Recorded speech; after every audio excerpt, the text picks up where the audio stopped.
Yo quisiera pedirles, si nos ponemos de pie con la escritura, solo vamos a leer 4 versículos de Mateo 24.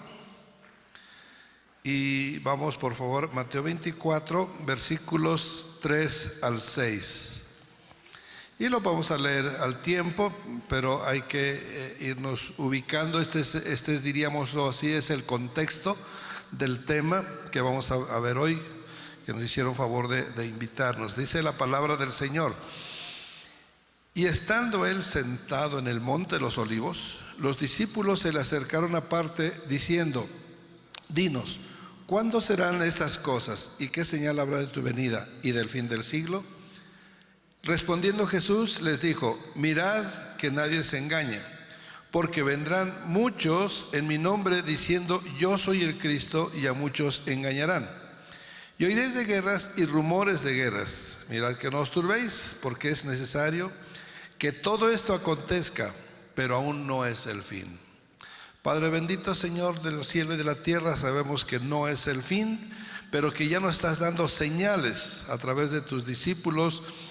Y los discípulos de los discípulos hasta el día de hoy hemos entendido que tu venida está pronta por las señales que tú has puesto en precedente. Te damos gracias por ese entendimiento que nos das. Te damos gracias por ese privilegio de ser hechos hijos tuyos por la fe.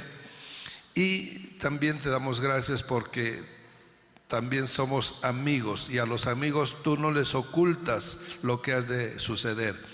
Así que por ello te damos gracias y te rogamos seas hoy con nosotros y nos ayudes a tener más entendimiento de tu palabra y de tus advertencias. Bendito seas. Amén. Tomen asiento, mis amados.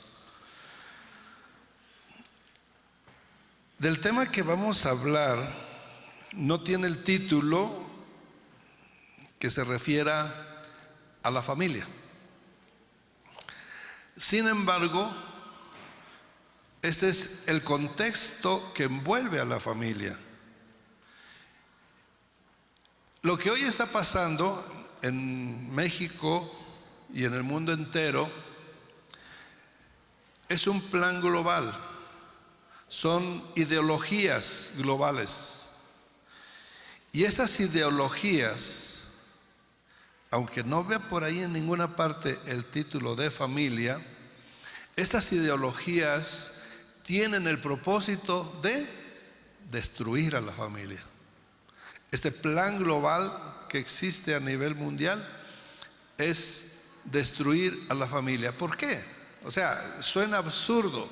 Para nosotros que estamos viviendo en medio de una familia, que tenemos familia, que enseñamos a la familia, que la familia sabemos que es la unidad, la base de la sociedad, la célula que compone todo este cuerpo de la humanidad, establecido por el Señor, nuestro Dios y Creador, desde el principio, ¿sí? Estableció la familia.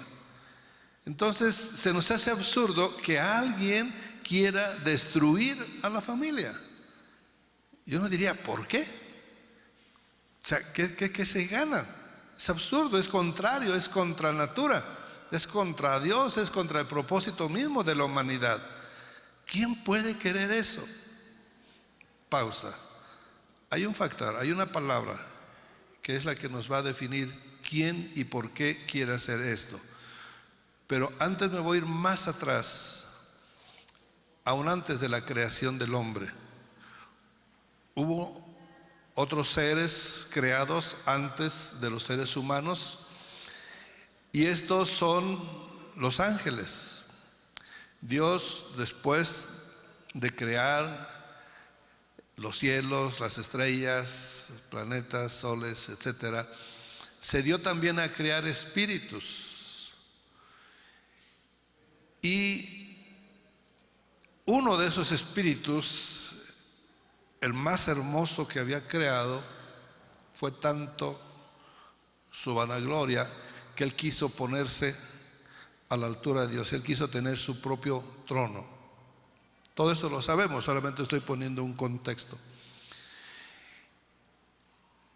Cuando yo era más chico, diríamoslo así, en en la fe, desde que tengo uso de esta razón, yo me preguntaba, ¿qué pudo haber hecho Satanás para convencer, porque dice la Escritura, que la tercera parte de los ángeles abandonaron a Dios y siguieron a este ser? O sea, otra cosa absurda, ¿verdad? ¿Por qué? O sea, yo no me podía explicar cómo es posible que millones y millones de seres angélicos creados por Dios se voltearan contra su Creador. No lo entendía. Podría yo entender que uno se hubiera volteado, se deschavetó, ¿sí? Se torció, se volvió loco. Bueno, pero uno es entendible. Pero millones y millones y millones, la tercera parte de todos los seres que Dios había creado. No entendía. Y me puse a preguntarme a mí mismo, ¿qué pudo haberles ofrecido un ser creado a millones de seres creados para convencerlos de que abandonaran a su Creador? Esa era mi pregunta, y fue mi pregunta durante mucho tiempo, hasta que poco a poco, descartando de entre las cosas que no tenían en el cielo estos seres, pudieran querer tener. Y uno de lo primero que uno piensa, por lo cual envidian a los seres humanos, es cuerpo. No tienen cuerpo, no tienen cuerpo propio. Y así, no se las hago largas, nada más reflexionando en ello, llegué al punto en que lo que quieren es lo mismo que quería Satanás. ¿Y eso qué era? Lo mismo que quieren ahora los que quieren destruir a la familia, que es, una sola palabra lo dice todo: poder. ¿Sí? Poder. Les ofreció algo que no tenían estos seres. ¿Qué era? Poder. ¿Cómo así? ¿Por qué? ¿Para qué quiere el poder? Pues es que queremos ser como Dios. Queremos tener nuestro trono, nuestro reino. Queremos tener a quien mandar, qué hacer, hacer y deshacer, un reino propio. Y hagan de cuenta, esto no lo dice la Escritura, así que lo único que puedo hacer es especular. Entonces, como que Satanás, que en ese tiempo se llamaba Luzbel, ¿sí? Como que Luzbel les dijo, yo les puedo dar esto: un trono, un territorio para que gobiernen, ¿sí? Para que ustedes tengan poder. La pregunta aquí sería, ¿usted qué cree? ¿Les cumplió o no les cumplió? No, es que fíjese que sí les cumplió. Hoy el mundo está dividido en territorios, ¿sí? Donde hay príncipes, ¿o qué dice? Principados, que son príncipes, y potestades, ¿sí? El mundo está dividido. ¿Se acuerda usted? Daniel está orando, baja un ángel, ¿y quién se le enfrentó? El príncipe de Persia, un principado, o sea, un príncipe, o sea, un demonio fuerte, diríamos, de los que quizá estaban cerquita de Satanás, ¿verdad? De Luzbel. Ese se lo opuso y tuvo que pedir refuerzos. ¿Y quién vino a ayudarle? El arcángel Miguel. O sea, vemos pues hay un territorio, pero el mismo Efesios nos lo marca: principados, potestades, gobernadores, huestes. Y esto, aquí en Toluca, por ejemplo, yo lo analicé en un tiempo, cómo estaba organizado el territorio del Valle de Toluca. Porque esos han recibido territorios. Ahí tenemos pues al príncipe de Persia, tenemos al príncipe de Grecia, que también lo cita la Biblia. O sea, el mundo está dividido en principados. Yo preguntaba, en México, ¿quién habrá sido o quién es el príncipe? Recuerden, para empezar, el príncipe de este mundo, el mismo Señor Jesucristo cita que es ¿quién? Satanás. Él es el príncipe de todo el mundo. Pero aparte, por territorios hay príncipes, ¿sí? Entonces ya se habló del de Persia, se habló del de Grecia. Por eso una vez me dio cosquillas escuchar a una hermana orando, fuera príncipe de Persia. ¿Y por qué le habla al príncipe de Persia si Persia está por allá? ¿Sí? Aquí estamos en México. Y eso me llevó, oye, y de veras, ¿y quién es el príncipe de México? Y pues tiempo después lo entendí. El príncipe de México, al menos antes de los españoles, era Quetzalcóatl. Quetzalcóatl, en su leyenda, en su historia, tenía un hermano, y ese hermano se llamaba Xolt, que es el príncipe del Valle de Toluca, ¿sí?, al cual se le hacían sacrificios en el Nevado de Toluca. Pero todo este valle, hoy los conocemos como municipios, ¿verdad? Toluca, pues todos los pueblitos que hay alrededor, ¿sí? Bueno, pues cada pueblito, según los arqueólogos, le han encontrado su glifo. El glifo, que es el término arqueológico, es una estatuilla del dios de ese pueblo. Resulta que cada pueblo del Valle de Toluca tiene su glifo, es decir, su dios, ¿sí?, al cual adoraban los antiguos mexicanos, otomís y todos ellos. ¿Y cuál es el dios del municipio de Toluca? Tolo, el dios Tolo, ¿sí? Ese tiene ese territorio de Toluca a su cargo, ¿sí? Y de ahí viene el nombre de Toluca, ¿sí? El dios Tolo, su apodo es el de la cabeza inclinada.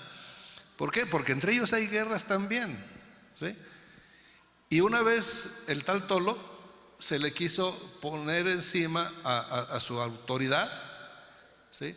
Y entonces su autoridad, más poderoso, porque esos son los niveles de poder, ¿sí? Entonces el otro más poderoso, en castigo, lo humilla y le tuerce la cabeza.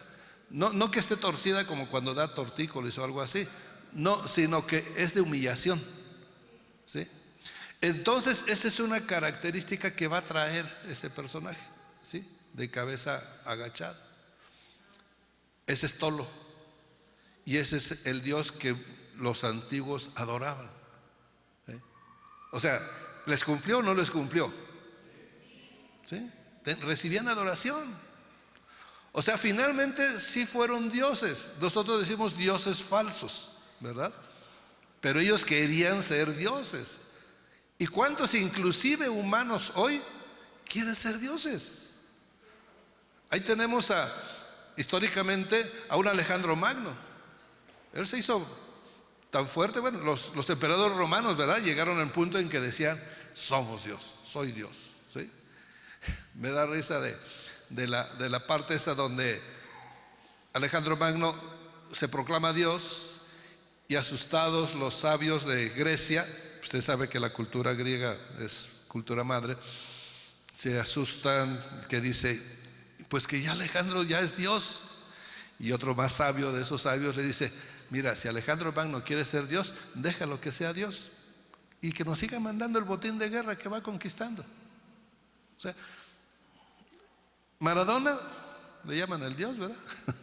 O sea, ese anhelo de poder no solamente fue de Satanás, fue de toda la estirpe que lo siguió. Y ese anhelo de poder que tienen esos seres espirituales, este mundo, mis amados, usted lo sabe, es espiritual también. Hay una parte física y una parte espiritual. Estamos hablando de Tolo, o sea, Tolo es el dios del pueblo, pero hay una autoridad civil también. Y siempre ha sido así. El mismo Señor le habla, dice: escribe al ángel de... ¿A cuál ángel se refiere? Al ángel de la iglesia, al pastor, ¿sí? Pero también al ángel espiritual que ministra esa iglesia.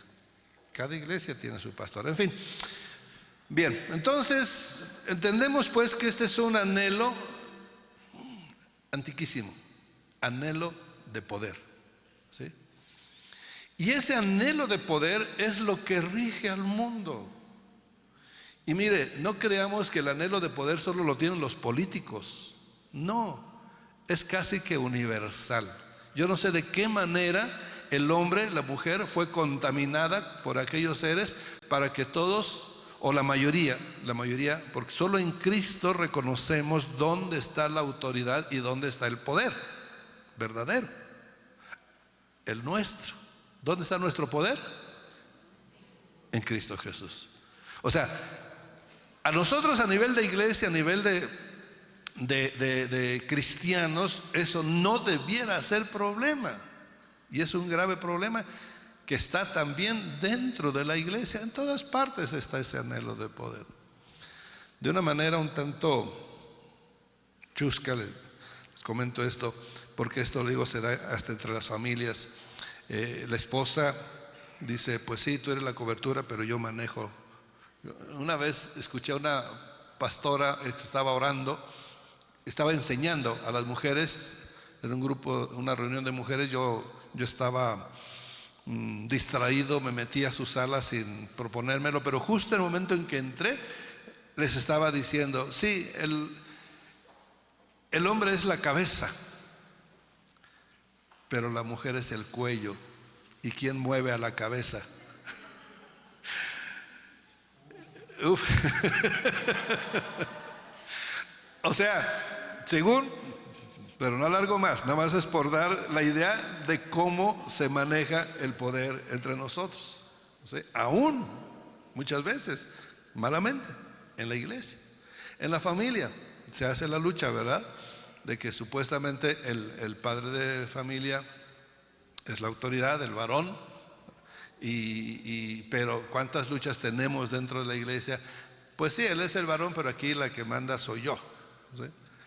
Y creo que una vez estábamos hablando de eso, mi esposa y yo, así de una manera pacífica. ¿Sí? Estábamos hablando de eso y unos años atrás, cuando Karen, nuestra hija, estaba soltera, pues decíamos que ella realmente pues nos dirigía, ¿no? Porque necesita esto, necesita lo otro. O sea, que la lucha de poder pues pasa a los hijos, porque finalmente son los que tienen la última palabra. Aquel que dice, aquí yo tengo la última palabra, lo que tú dijes, mujer. Pero no, más allá de eso, todavía pasamos a los hijos. Y en eso estábamos haciendo ese comentario. Y ahorita Karen ya se casó, ya tiene su bebé. En ese momento que estábamos hablando de ese tema, así en la cocina, sale por ahí la nieta, la niña de 2 añitos, y sale con una camisetita. Yo no sé si se la puso a propósito, no creo que haya sido adivina. El punto es que traía una camisetita que decía jefa de jefes. Ups. Así que digo, mira, ¿para qué discutimos? Esta es la que nos mueve para allá y nos mueve para acá. Nosotros queremos ir allá, queremos ir acá, y uno para allá y el otro para acá, pero viene la chiquita y dice, no, para allá. ¿Sí? Pero bueno, esa es una lucha, mis amados, es una lucha mundial. Entonces, hoy por hoy hay un grupo de personas elitistas que son las que han acumulado el poder. El dinero no es el objetivo final. Para mucha gente sí. Dice una de esas personas en la Casa Blanca, que no es el presidente, es alguien que maneja el poder desde atrás. Decía una vez una frase, dice,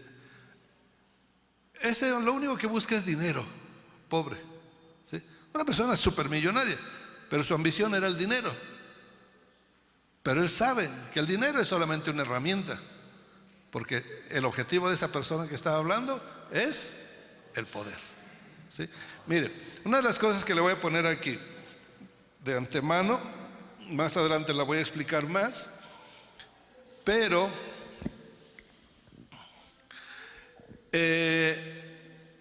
esto se llama, bueno, yo le puse a esta pirámide, hice una pirámide aquí, a ver si me sale.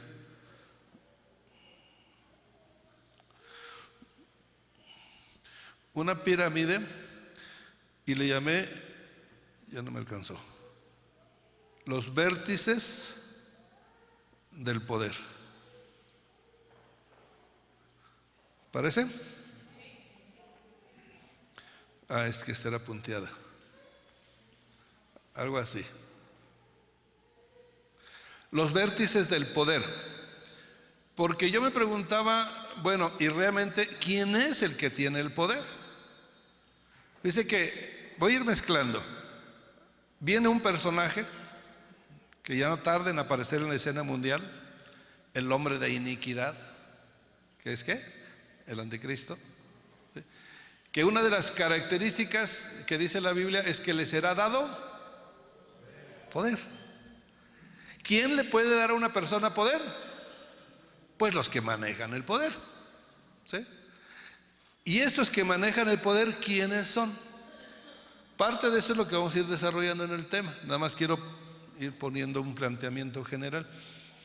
Esto recién lo entendí. Cuando hice este trabajo todavía no lo había visto, porque cuando hice este trabajo yo tenía solo una cara, solo un frente.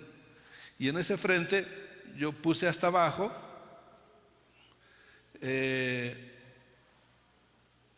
las masas, el pueblo, ¿sí? Y de aquí hacia arriba, la gente que busca el poder, que tiene el poder en diferentes niveles. Por ejemplo, estos son el pueblo, por aquí, y luego empiezan los diputados y empiezan las personas de mediano poder, que son las que ellos se creen que tienen el poder de manejar a la gente. Y eso les hace sentirse. ¿No ha visto usted así algunos de estos politiquillos muy pretenciosos, sí? Que le echan el carro y que etcétera. Bueno, ellos creen manejar el poder, manejar a la gente. Y es como decir un titiritero, ¿verdad? Que ellos son los que mueven los hilos. Pero resulta que ese titiritero, a su vez, es títere, ¿sí? De otros más poderosos. Y no acaba ahí. La cosa es que acá el titiritero mayor se llama Satanás. Bueno, entonces en esto, aquí está el pueblo, esta cara, esta base del pueblo, representa el pueblo, perdón, y entonces decía, yo nomás tenía una sola cara, pero porque yo no me meto mucho en lo que es esto que le llaman conspiración, ¿sí? Los conspiracionistas. No me gusta mucho el tema, lo evitaba y hablo en pasado porque recientemente, o sea, por tanta evidencia que hay, digo, pues es que sí hay conspiración, ¿sí? No puedo evitar, aunque no lo quiera entrar ahí por amarillismo, pero sí lo hay. En fin, le puse nombre entonces a las caras porque dentro de esos conspiracionistas, si se mete uno al internet, por ejemplo, encuentra que unos le echan la culpa a los masones y otros no, que son los jesuitas, y otros no, que son los del poder, los del Club 300, del Wittenberg, Club, ¿cómo se llama? Wittenberg, algo así, ¿sí? Donde se reúnen cada año los poderosos del mundo, ¿sí? Y la otra cara, no, que son los judíos, por eso odian a los judíos. El asunto es que finalmente no es que sea uno u otro, resulta que son los cuatro. Por eso aquí ya se me quedó esto. Vamos a decir, el A, póngale el que quiera ahí, masones por decir. El B, catolicismo, jesuitismo. El C, judíos. Y el otro, el de acá atrás, el D, Wittenberg y todos los poderosos, los que realmente son poderosos, tipo, ¿se acuerdan ustedes que en alguna ocasión le decían que este señor Carlos Slim era el hombre más rico del mundo durante un tiempo, ¿sí?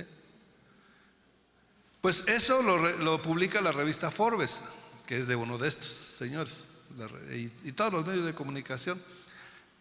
Las cadenas de televisión están agrupadas como en 5 o 6 realmente, no hay cientos, todas caen en lo mismo. O sea, ya todas las comunicaciones hoy está controlado. ¿Por qué cree que se le llama príncipe de la potestad del aire?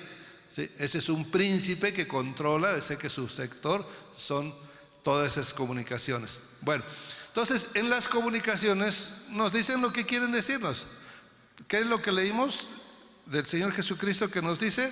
Mirad que nadie os engañe. Porque todo esto es poder y es engaño.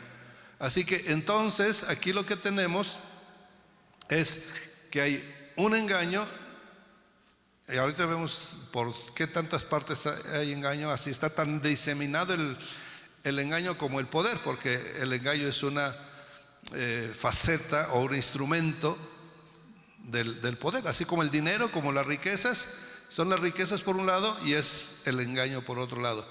Entonces aquí nos engañan y nos hacen pensar que este señor es el hombre más rico del mundo, por ejemplo, cuando cualquiera de esos señores como los Rothschild, los Rockefeller, Rothschild, por ejemplo, tiene la Reserva Federal de Estados Unidos, de Alemania, minas, petróleo, o sea, estamos hablando de verdaderos gentes pudientes, que donde vemos la fortuna de Carlos Slim comparada con la de aquellos, es algo así como la morralla, ¿sí? Lo de Carlos Slim, ¿no?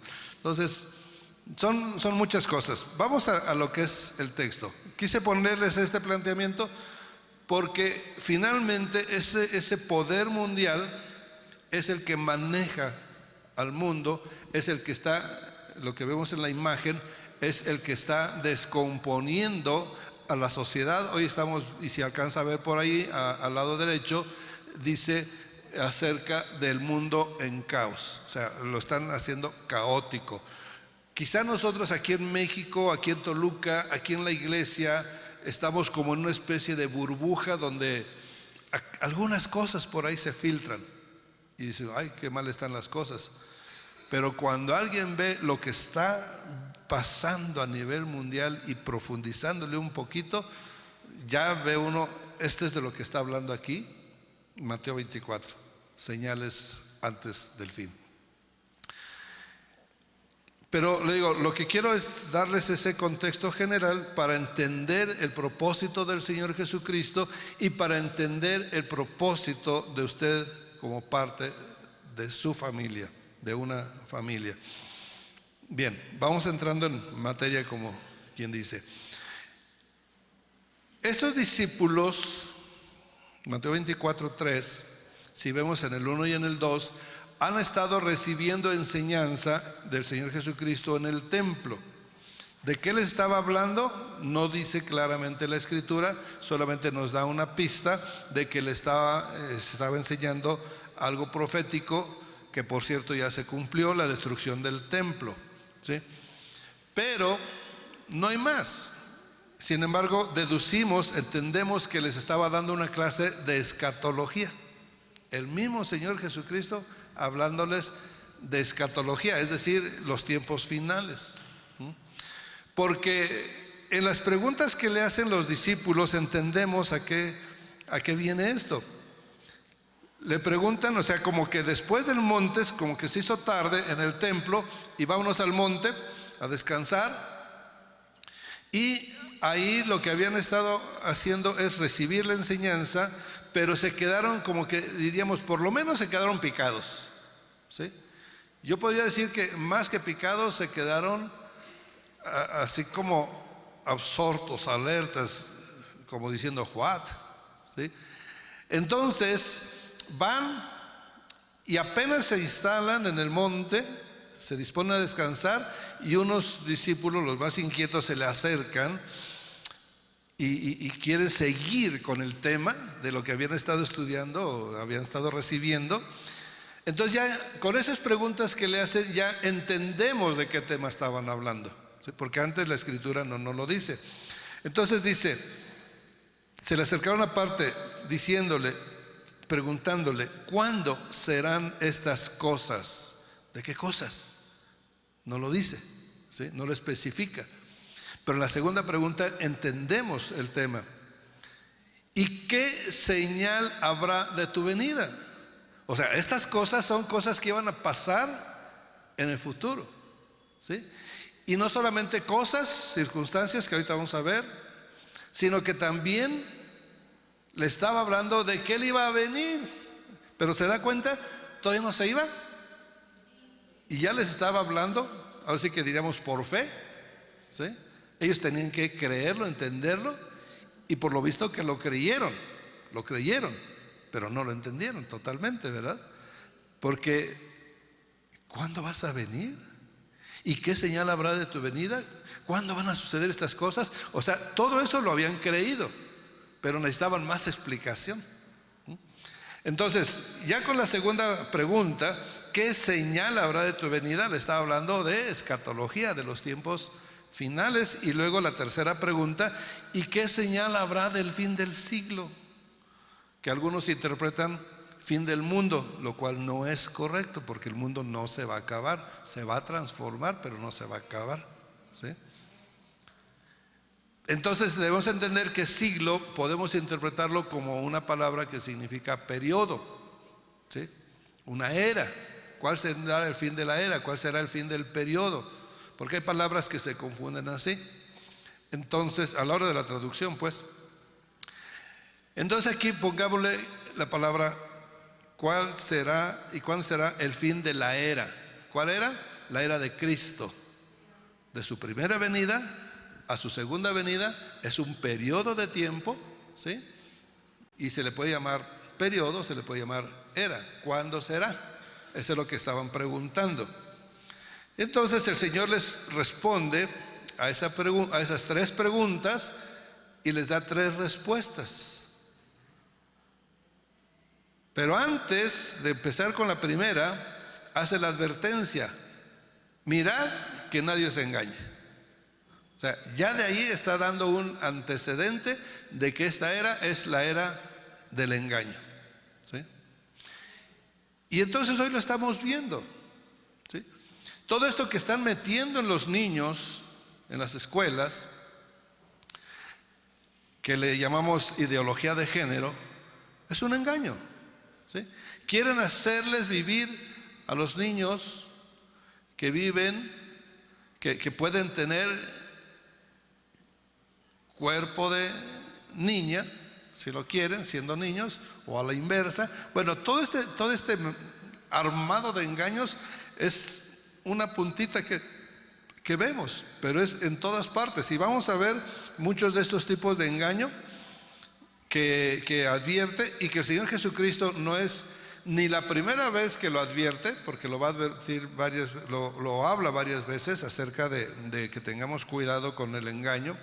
Mirad que no se engañen. Pero también lo dice Juan, lo dice Pablo, lo dice varios escritores. O sea, es una carga hacia nuestros tiempos del engaño. Es decir, Satanás, que es el engañador, ¿sí? Él va a estar trabajando arduamente con el engaño. Puse la parte humana en esta pirámide, la parte humana de la que estamos sufriendo esos ataques, pero no les mencioné la parte espiritual, porque hay una parte espiritual. O sea, sí mencioné, sí di la cita de que somos en este mundo parte física y parte espiritual, están los dos. Pero mire, para terminar de plantear el contexto, porque es importantísimo que lo tenga, porque ya dije que la parte física son estas personas, que las podemos ver acá en el aro, quienes están ahí. Pero en la parte espiritual hay también, no es Satanás, que Satanás está en todas partes. No, hay un equipo, una entidad que se le llama el espíritu del anticristo, no el anticristo. El anticristo es un personaje que no ha aparecido, está por aparecer, dice el apóstol Pablo, que en cuanto haya apostasía, o sea, dice en referencia a la venida del Señor Jesucristo, no se dejen engañar, porque hay mucho engaño, o sea, lo estamos diciendo, ¿verdad? Y engaño dentro de la iglesia con doctrinas falsas. Algunos dicen que no va a venir Jesucristo, otros que ya vino, otros que va a tardar, etcétera. Entonces Pablo dice: no se dejen engañar, y nos da dos pistas para cuándo va a venir el Señor Jesucristo. Antes de que Él venga tiene que haber apostasía, y la estamos viendo y va creciendo. No es el todo, esto es apenas el principio. Y la otra señal que da el apóstol Pablo es la manifestación del hombre de iniquidad, que interpretamos quién es: el anticristo. Ese no se ha manifestado, pero volviendo al anticristo, pero volviendo al espíritu del anticristo, ese sí se ha manifestado. Dice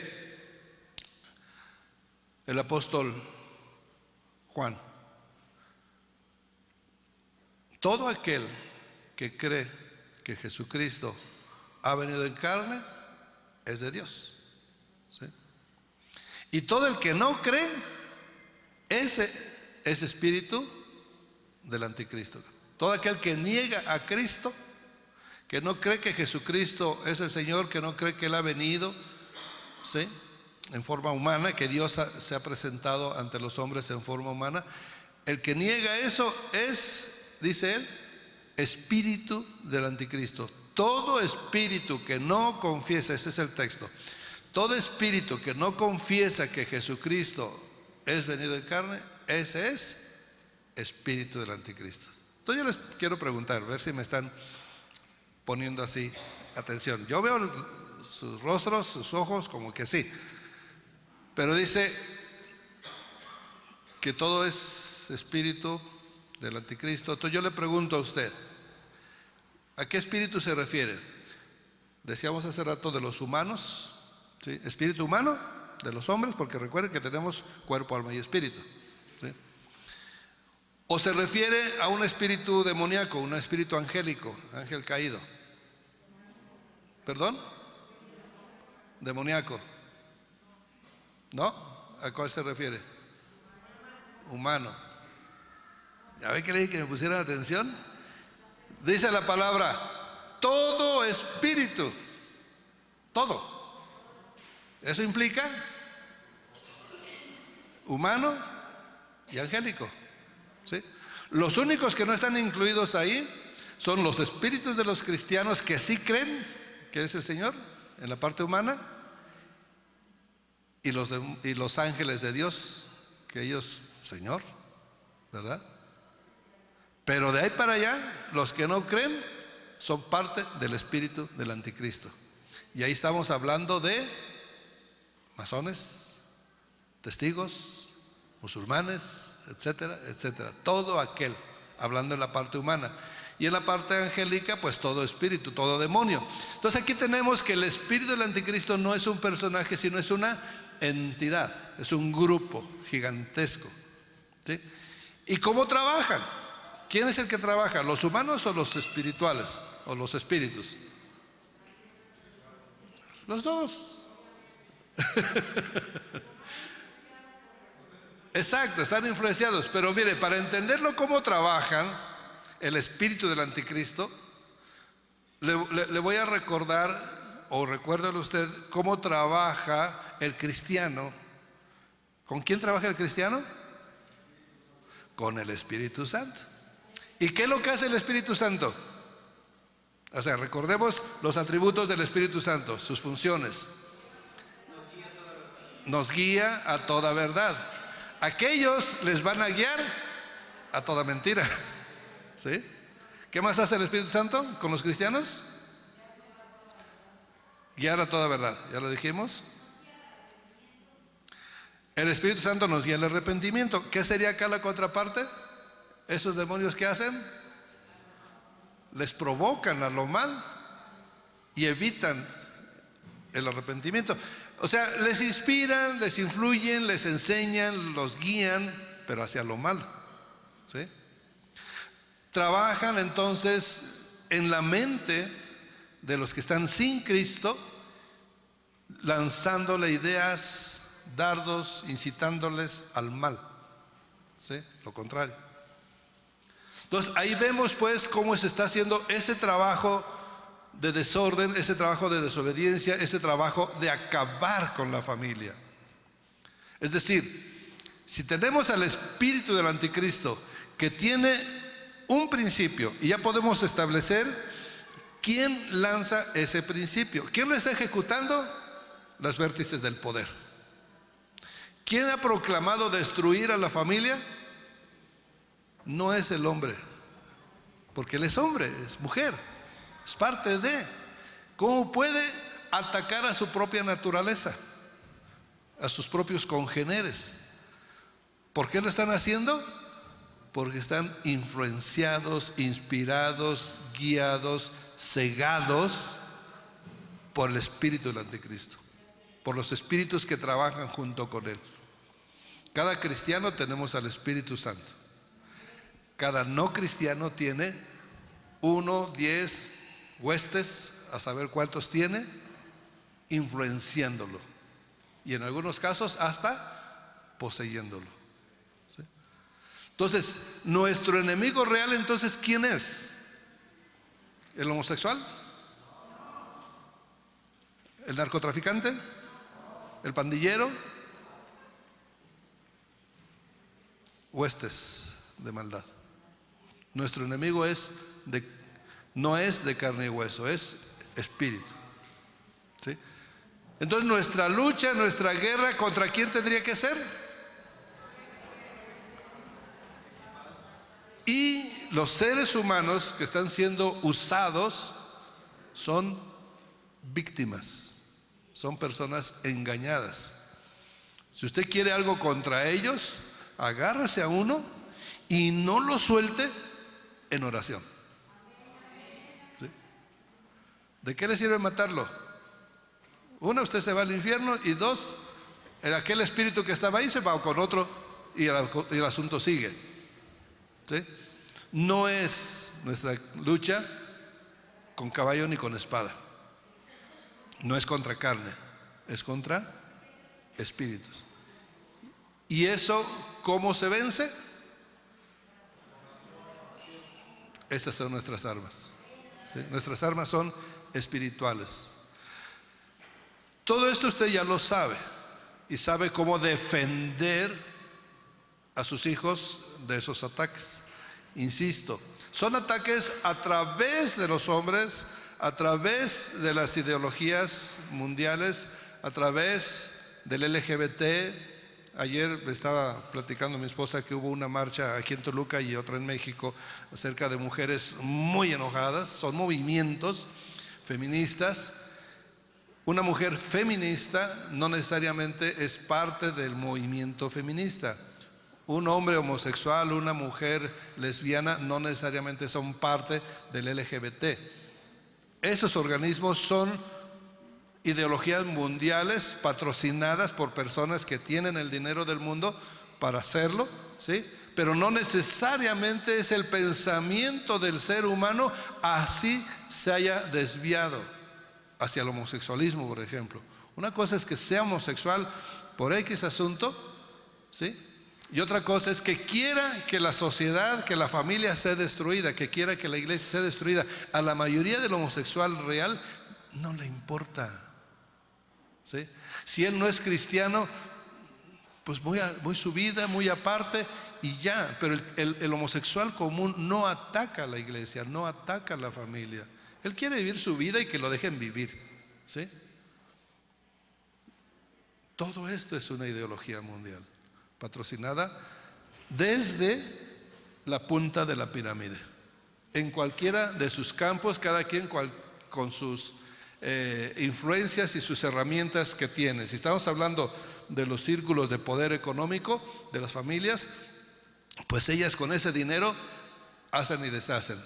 Compran políticos, compran voluntades, etc. Los otros con sus diferentes ideologías, pero todos acaban patrocinando lo mismo. Hay tres cosas, y por eso le dije que este tema, aunque hable de cosas mundiales, nos afecta en dos de esas tres cosas que estas ideologías quieren destruir. Hay tres cosas que quieren destruir. Uno, ya lo dije, la familia, ¿sí? El principio de familia. Y dos, quieren destruir a la iglesia, ¿sí? Y el tercero que quieren destruir es la identidad nacionalista del ser humano. ¿Por qué quieren quitar esas tres cosas? Volvemos a la misma respuesta. ¿Por qué Satanás se trajo a aquella tercera parte del cielo y los convenció y les dio? ¿Qué dijimos? Poder. Bueno, estas tres cosas a estas personas que están en las cúpulas les estorban para tener el poder absoluto sobre la humanidad, sobre la gente, el control sobre la gente, ¿sí? ¿Qué les impide? Poder controlar a la gente como borreguitos, como esclavos, como gente que haga lo que ellos dicen, solo por ese anhelo de poder, de sentirse poderosos, ¿sí? Los amos del mundo, ¿sí? Lo que dijo Hitler, lo que dijo Mussolini, lo que dijo, cada dictador quiere eso. Es lo que se manifiesta y lo que vemos en los periódicos. Pero ya dije que hasta en las familias, y con el debido respeto, hasta en las iglesias, encontramos gente que quiere el poder, ¿sí? Entonces, eso es fundamental. Pero como estamos hablando a un nivel superior, al más supremo de la humanidad, en cuestión de gente poderosa, aquí encontramos menos del 1% tienen el poder de todo, ¿sí? Pero esos no se llenan de poder. El que ya es poderoso quiere más poder. El que ya tiene dinero y ambiciona dinero, quiere más dinero. No hace mucho que escuchábamos, bueno, se ha escuchado de muchos políticos corruptos, pero cuando sale la noticia de aquel señor gobernador del estado de Veracruz, lo acusaban de que se había robado 30,000 millones de pesos. Digo, 30,000 millones. Cuando leía eso digo, ¿y para qué quiere tanto dinero? ¿En qué vida, en qué lugar, de qué manera se va a gastar tantísimo dinero? Ni con toda su familia, por muy derrochadores que sean, se gastan 30,000 millones. ¿Para qué quieren tanto? Porque cuando tenían 1,000,000 querían 2, y luego 5, y luego 10, y así empezó.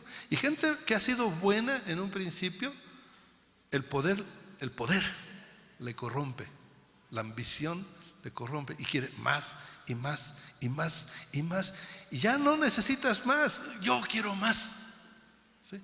Ya los señores estos tienen poder en sus empresas, en sus familias, en sus granjas, en sus haciendas, lo que tengan, ya tienen el poder. No, quieren más. Quiero gobernar este país, quiero gobernar al mundo, ¿sí? Ese señor Hitler quería tener un imperio donde conquistara a todo el mundo y que le durara 1000 años. Pues ese es como el de los 30,000 millones. ¿Cuándo se va a gastar 30,000 millones? ¿Cuándo va a vivir 1000 años? O sea, está enfermos, pues, es una enfermedad. Y lo peor del mundo es que es contagiosa, ¿sí? Ese anhelo de poder. Mucho cuidado. Nos refugiamos nosotros en que sabemos que el poder está en Cristo. Tuyo es el poder, tuya es la magnificencia, tuya es la gloria. Cuando nosotros decimos eso de corazón, nos despojamos de nuestro anhelo de poder, ¿sí? Pero volviendo al punto, ese anhelo de poder quiere tener la libertad de manejar, y para allá va el mundo. Entonces ya se dio cuenta, pero para allá va el mundo. Por eso es que ahora el mundo tiene menos poder adquisitivo. De alguna manera, en los últimos 30 años, sus ingenieros sociales han venido dando fórmulas, medidas para empobrecer al pueblo, ¿sí? ¿Cuándo se había visto que la esposa tenía que trabajar? Pues ahora hasta 2 trabajos tiene la esposa y 2 el esposo, y apenas ahí la llevan, ¿sí? ¿Por qué? Si trabajamos igual. Porque han hecho que de alguna manera el pueblo, el pobre, aunque no se le diga que es pobre, ya no tiene el poder adquisitivo que tenía hace 20 años, ¿sí? Entonces, ¿a dónde se fue todo ese dinero? ¿Quieren más dinero? No es que quieran más dinero, quieren poder. Y entonces tienen que quitarle a la gente su poder, porque la gente tiene poder, por lo menos de compra. No sé si ha observado usted, yo una vez estaba observando a un obrero, se veía así, en vestido y carácter de obrero, entrar al restaurante, se sienta y empieza a ordenar, pero se le veía, yo lo estaba observando y veía en él un rostro de satisfacción al ordenar al mesero, ¿sí? A lo mejor el mesero tenía mejor casa que el obrero, pero en ese momento él tenía el poder, ¿sí? ¿Entendemos esto? Eso existe en la mayoría del ser humano, en todos nosotros, sin excepción. Repito, pero el cristiano tiene una forma de salir de esa trampa, y es realmente cederle el poder a nuestro Dios. ¿Sí? Despojarse. Por eso nos hablan mucho los pastores desde el púlpito: despójate de tus ambiciones, ¿sí? Y entrégale tu vida a Cristo, todo. Y qué difícil es, pero se puede, eso es posible. Por eso nos lo dice, ¿verdad? Y por eso nos lo dice, aunque no nos hayamos dado cuenta de esta situación, Él lo sabe. Y dice: el poder te va a hacer daño. A muchos les dice, o si no se los dice, pero de alguna manera trabaja con ellos: el dinero te va a hacer daño. Señor, tengo trabajo y te soy fiel y diezmo y todo, ¿y por qué no me das $1,000,000? Por decir, estoy poniéndolo simple, ¿sí? Me lo merezco, he trabajado muy duro. ¿Por qué? Porque lo puede dañar. Dios sabe el carácter de cada persona. Algunos podrían no afectarles, y entonces no hay problema, diría el Señor. Pero no, contigo sí hay problema, porque tú te me vas a envanecer, ¿sí? Vas, y ha pasado mucho, o sea, si usted puede saberlo, puede conocer personas que cuando no tenían eran sencillitos, ¿sí? Pero ya cuando tienen, cambia la persona. Mucho pasa eso. Entonces puede ser, no digo que siempre lo sea, pero en la mayoría de los casos puede ser. Te va a hacer daño el dinero, te va a hacer daño la autoridad. Ayer iba con un pastor de la Ciudad de México, está iniciando una iglesia, ya tiene 2-3 años con ello, y me estaba diciendo: acabo de descubrir que no voy a poner líderes en mi iglesia, no con el título de líderes, y estoy orando para que el Señor me dé otro título, porque a los que les dicen líderes se me envalentonan. Ups, no es la primera vez que escucho a un pastor decir eso, ¿sí? O sea, en fin, eso creo que usted lo tiene bien entendido. Es un mal que existe en el ser humano, y la medicina para el cristiano se llama Cristo, ¿sí? Dejémoslo así, dejémoslo ahí. Vamos a avanzar. Porque vendrán muchos en mi nombre diciendo: yo soy el Cristo, y a muchos engañarán. Bien, aquí tenemos que divide su respuesta en 3. Primero habla de doctrina, que es el problema que vamos a tener en estos tiempos finales. Lo primero es el engaño doctrinal, falsos cristos, falsos profetas, falsos maestros. Esa es la primera parte. En el ámbito, eso diríamos cubre el ámbito espiritual. Vamos a hablar de que el Señor Jesucristo coloca su profecía en 3 ámbitos: el espiritual, el social y el natural. En el social, versículo 6 dice: y oiréis de guerras y rumores de guerras. Me brinco un pedacito, y en el 7 continúa: porque se levantará nación contra nación y reino contra reino, y habrá pestes y hambres y terremotos en diferentes lugares. Esto lo coloco en el ámbito social. Y después, no es cierto, perdón, hasta reino contra reino hay un punto y coma, ¿verdad? Y después la tercera dice: y habrá pestes y hambres y terremotos en diferentes lugares. Esto es de la naturaleza. La tierra gime, ¿verdad? Es la forma de gemir de la tierra. Y en el 8 dice: y todo eso será principio de dolores. Volvemos al 6. Dice: pero aún no es el fin. Dice: oráis de guerra, rumores de guerras, etcétera. Pero todo esto no es el fin. Y adelantito nos dice: es apenas el principio de dolores. Mis amados, no sé si ya se dieron cuenta, pero la persecución de que se habla para el final de los tiempos ya empezó, ¿sí? No estamos viendo persecución, no ha ordenado el gobierno cosas, medidas extremas, pero sí los gobiernos de Chile, de Ecuador, de México, etcétera, ya están disponiendo, Rusia ya va más adelantado, ya están disponiendo, no se diga de los países totalitarios como Corea, los islámicos, China, etcétera, pero en lo que normalmente eso no ha sido una cosa de historia, sino que es de estos tiempos, es países que en estos tiempos, incluyendo Estados Unidos, ¿sí?, toda América Latina, en estos tiempos está haciendo modificaciones a las leyes, a su constitución, ¿sí? Entonces lo que esto implica es que viene una reforma mundial. Y recuerde, esos 3 renglones que le dije al principio, esos 3 ataques que vienen contra la familia y contra la iglesia y contra la identidad. ¿Sí? Las 3 nos afectan, pero son más notorios para nosotros la de la familia y la de la iglesia. ¿Sí?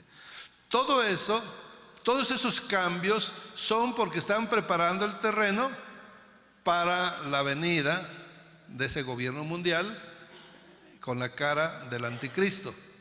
Es decir, el anticristo, como ya lo dije, no ha aparecido, pero el espíritu del anticristo sí.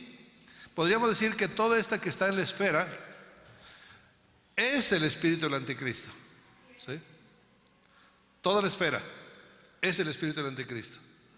Entonces, ¿qué es lo que está haciendo el espíritu del anticristo? Poniendo la mesa para el anticristo, preparando, ¿sí?, preparando las cosas.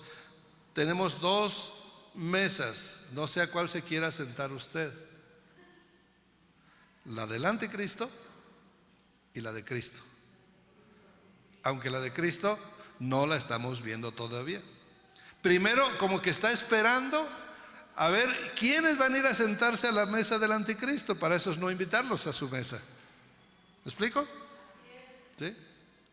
Entonces, ahorita ya se está poniendo la mesa del anticristo.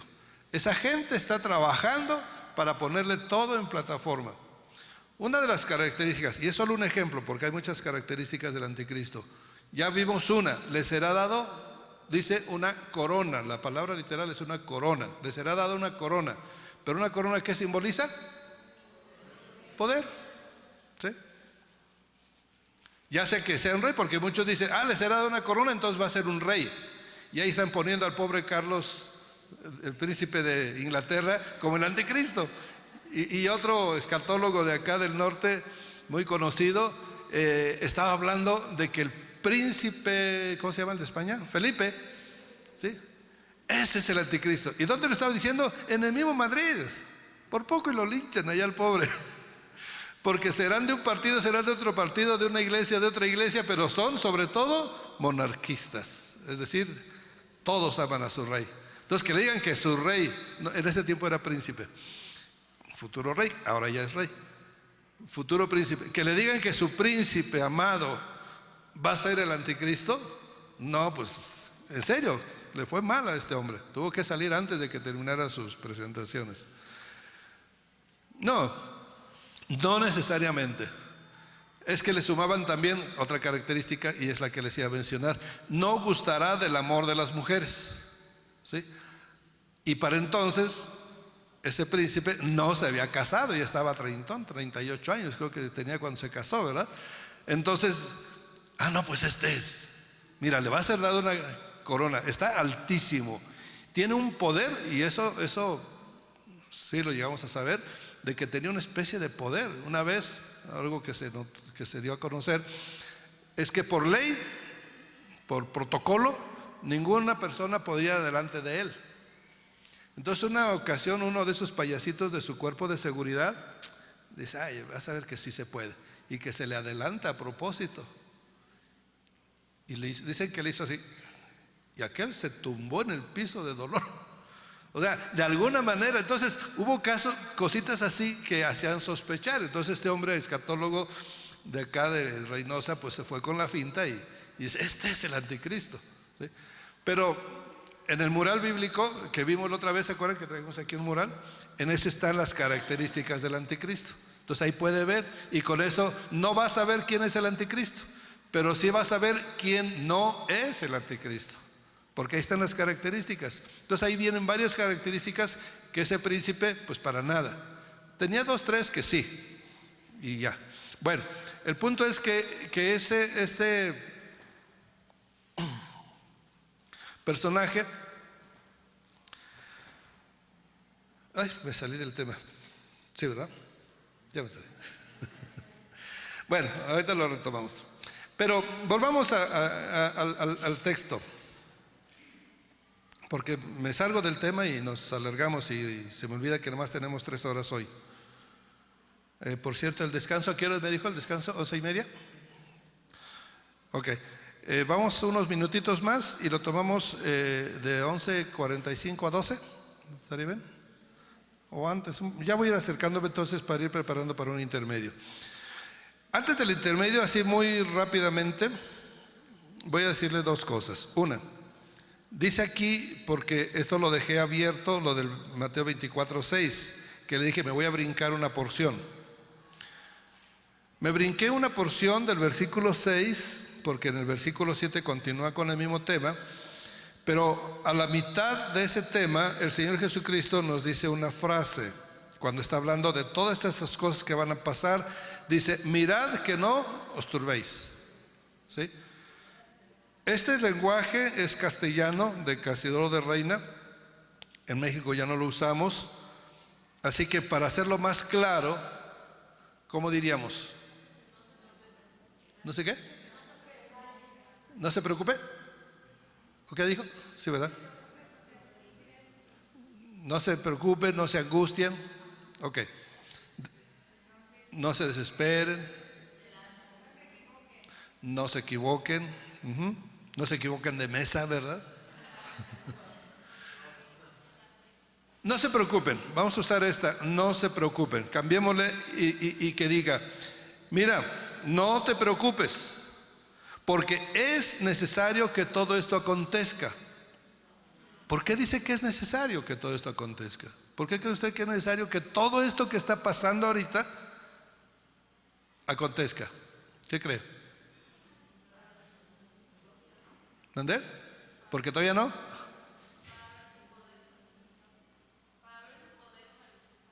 Para ver su poder. Aquí Sociedades Bíblicas puso en el encabezado de esta parte de Mateo 24, después del 1 y 2, pone una frase, dice, señales antes del fin. ¿Sí? Entonces, quiere decir que estos son las señales antes del fin, lo que está hablando el Señor Jesucristo. ¿Estamos de acuerdo? Bien. Si son las señales antes del fin, sabemos que dentro de eso es la venida del Señor Jesucristo. Y entonces Él dice, no se preocupen porque es necesario que todo esto pase. Con el énfasis, ¿ya entendemos por qué es necesario que pase? Porque si no pasa,